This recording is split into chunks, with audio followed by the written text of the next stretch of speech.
பரிசுத்த நாமத்துக்கு மகிமை உண்டாவதாக. அநேக நாட்களுக்கு பிறகு நான் பிரேயருக்கு வர கர்த்தர் கிருபை செய்திருக்கிறார். அதற்காக நான் நன்றி செலுத்துகிறேன். 2017 வருஷம் எனக்கு திருமணமாச்சு. ஆன்ட்டி எனக்கு 2018 இருந்து எனக்கு தெரியும். எங்களுக்கு திருமணமாகி 4-5 வருஷமா குழந்தை இல்லாமல் இருந்தது. ஆன்ட்டி கிட்ட தான் நாங்கள் அந்த ஜெபம் பண்ணிட்டு இருந்தோம். ஒவ்வொரு மாதமும் வாக்குத்தத்தங்களை சொல்லி அவங்க எங்களை தேற்றிட்டே இருப்பாங்க. அதே மாதிரி நாங்கள் ஹாஸ்பிட்டலில் பார்த்து 2 பேருக்கு எந்த பிரச்சனையும் இல்லைன்னு தான் சொன்னாங்க. ஆனாலும் குழந்தை இல்லை. நான் ஃபஸ்ட்டு கன்சீவாக ஒரு திருமணமாகி ஒரு 6 மாதம் 6வது மாதம் நான் கன்சீவாக இருந்து அந்த பேபி அபார்ட் ஆகிடுச்சு. அப்புறம் ஆன்ட்டி திரும்பி அந்த பழைய பாவங்களை பழைய காரியங்களெல்லாம் எதுவும் வரக்கூடாதுன்னு ஒவ்வொரு முறையும் அந்த கட்டுகளெல்லாம் உடச்சி அந்த காரியங்களெல்லாம் முடிச்சு என்ன பண்ணுறது, ஒவ்வொரு நாளும் ஒவ்வொரு மாதங்களும் எங்களுக்கு வாக்குத்தத்தங்களை கொடுத்து ஆன்ட்டி எங்களுக்காக நல்லா ஜெபம் பண்ணாங்க.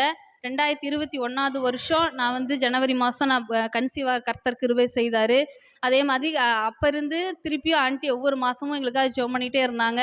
அங்கே ஆப்ரேஷன் தியேட்டருக்குள்ளே போகும்போது கூட ஆன்ட்டி எங்களை ஜெபம் பண்ணி தான் எங்களை உள்ள அனுப்பி வச்சாங்க. கர்த்தர் கிருபியாக ஒரு நல்ல ஒரு ஆண் பிள்ளையை கர்த்தர் கொடுத்தார். அதே மாதிரி 2021 மறுபடியும் அடுத்த 2022 நான் திருப்பி மறுபடியும் கன்சீவ் ஆகிட்டேன். திருப்பி 2023 மறுபடியும் இன்னொரு ஆண் பிள்ளையை கர்த்தர் எனக்கு கொடுத்தார். எனக்காக ஜெபித்த ஆன்ட்டிக்கும் கர்த்தருக்கும் கோடான கோடி நன்றி.